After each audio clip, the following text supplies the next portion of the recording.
안녕하세요. 오늘은 2021년 4월 12일 월요일입니다. 오늘은 어제 주일 설교 말씀 다시 한번 묵상하는 시간입니다.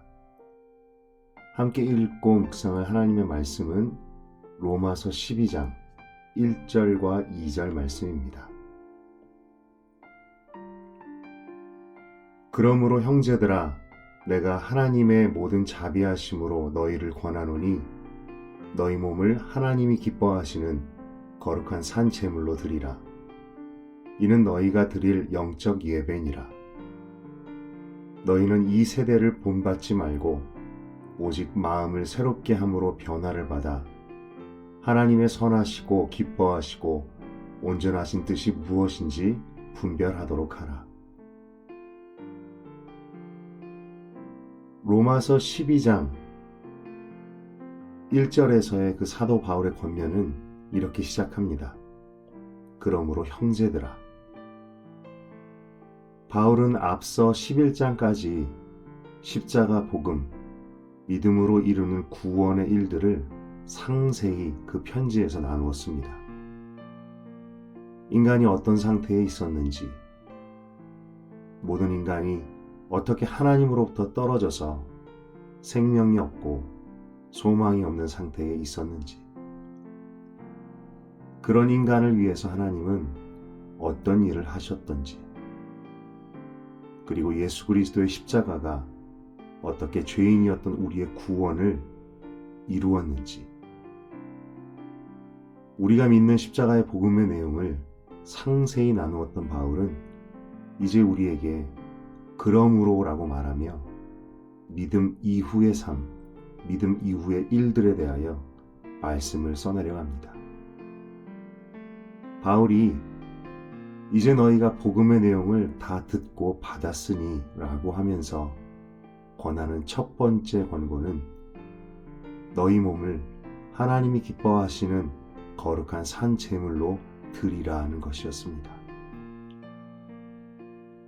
언뜻 들으면 알쏭달쏭한 그 의미가 잘 전달되지 않는 말 같기도 합니다. 그런데 이 바울의 말은 우리의 삶을, 우리의 하루하루를 하나님께 제물로 드리라는 것입니다.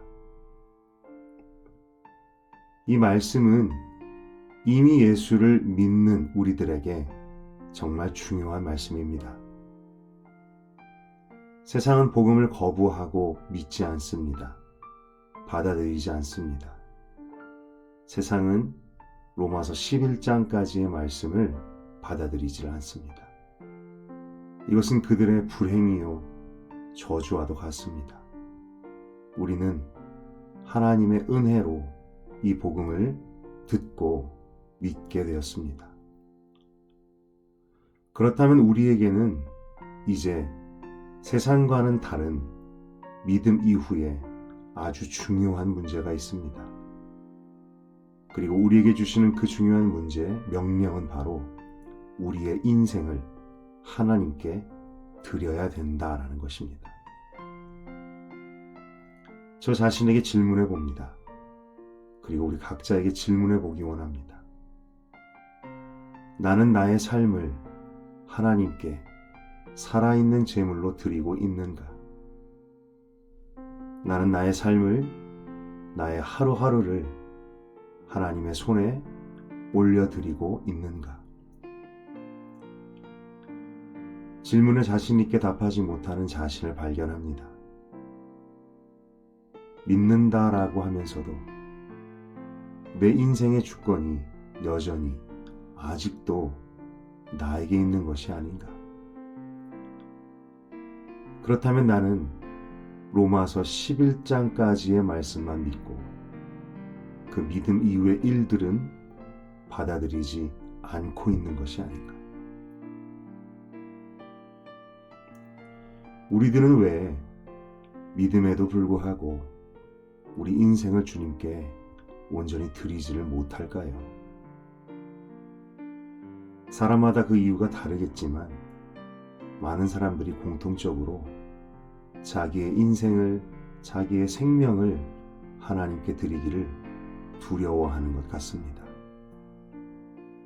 내 인생을 들여버리면 그것을 다 잃어버리게 될까봐. 나의 생명을 들여버리면 내가 죽게 될까봐. 내가 손에 붙들고 놓지 못하는 그것을 놓아서 주님께 드려버리면 그것을 다 놓치고 잃어버리게 될까봐. 그러나 하나님께서는 말씀을 통해서 우리에게 분명하게 가르쳐 주셨습니다. 내 삶을 드리면 죽게 될 것 같지만 우리는 그 삶을 드려야만 살게 된다는 것을. 자기의 생명을 사랑하는 자는 잃어버릴 것이요 이 세상에서 자기의 생명을 미워하는 자는 영생하도록 보존하리라.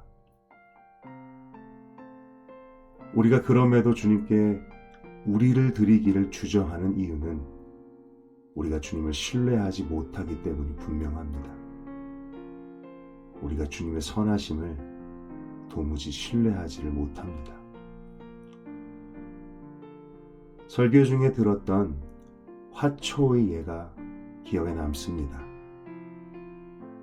하나님의 영광을 구하고 그분의 영광을 위해 살라고 하시는 주님의 명령. 주님께서 도대체 무엇이 부족하여서 그런 명령을 우리에게 하시는 걸까? 부담스럽고 이해가 잘 가지 않는 명령.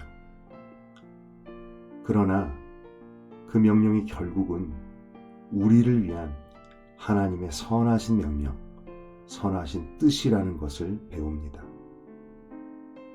마치 빛이 없었던 곳에 놓였던, 그래서 생명력을 잃어가던 화초가 다시 빛 가운데 드러나면 며칠 새 생기를 되찾고 잎과 줄기가 다시 펴지고 아름다운 꽃까지 내는 것처럼 우리도 하나님의 영광을 구하고 그 영광을 위해 살고 그 속에 있어야지만 살게 됩니다. 만일 우리가 나의 영광을 위해 그리고 세상의 영광을 향해 산다면 우리의 영혼은 시들고 메마르고 죽고 말 것입니다. 우리에게 주시는 명령조차도 하나부터 열까지 우리를 위한, 우리의 영적인 건강과 생명을 위해서 명령하신 하나님. 그 하나님이 얼마나 선하신 분이시던가요. 이런 하나님께 우리의 삶을 맡기지 못하는 것은 오히려 어리석은 것이고 합당치 못한 것이라는 것. 바울이 전한 12장 1절과 2절의 말씀, 결국은 이런 의미인 것 같습니다. 복음을 믿고 복음을 듣고 믿은 당신들은 이제 당신들의 삶을 하나님께 드리십시오. 이것은 지극히 합당한 일입니다. 이것이 믿는 여러분이 사는 길이고 이것이 선하신 하나님의 당신들을 향한 뜻입니다. 여러분은 하나님을 믿으십니까? 그분의 선하심을 믿으십니까? 그렇다면 여러분의 인생을 하루하루를 하나님의 손에 올려드릴 수 있겠습니까?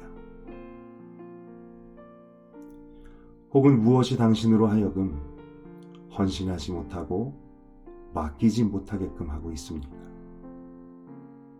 무엇 때문에 여러분의 오늘을 주님께 드리기를 주저하시나요? 혹시 나중에 때가 되었을 때 더 준비해서 드리려고 미루고 있지는 않습니까? 하나님께서 저와 여러분에게 원하시는 것은 더 준비된 나중이 아니라 내 모습 그대로의 오늘입니다. 그분의 손에 있을 때, 온전히 그분의 손에 올려 놓아졌을 때에야 우리의 삶에 잎이 펴지고 줄기가 자라나고 꽃이 피고 열매 맺게 될 것입니다. 그렇다면 선하신 하나님을 신뢰하며 저와 여러분의 오늘을 하나님께 드려본다면 어떨까요?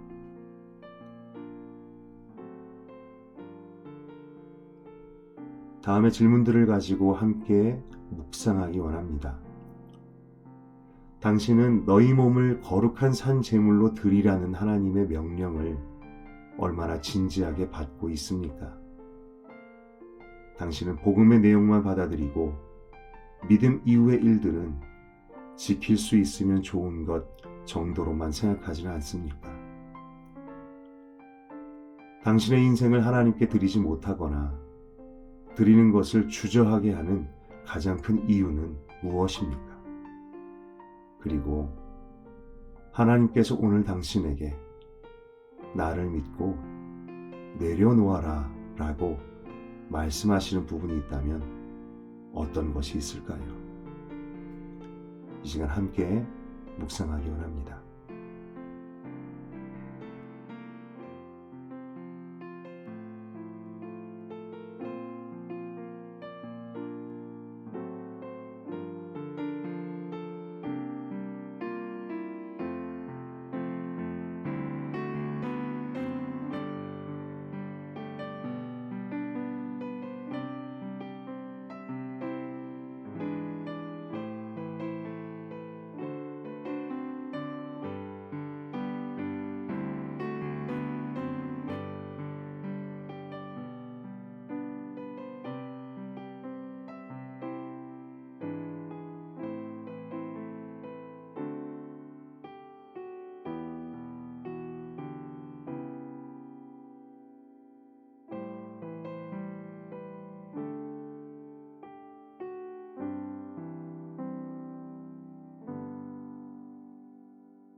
이 시간 함께 기도하겠습니다.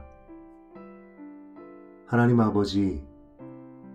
아버지께서 믿는 우리에게, 믿는 저에게 주시는 첫 번째 명령은 저의 삶을, 저의 인생을 주님께 드리라는 것입니다.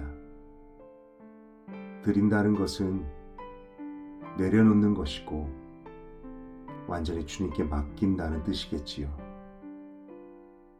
아버지를 신뢰하지 못하여서 여전히 고집부리며 내려놓지 못하는 저의 어리석음을 용서하여 주십시오.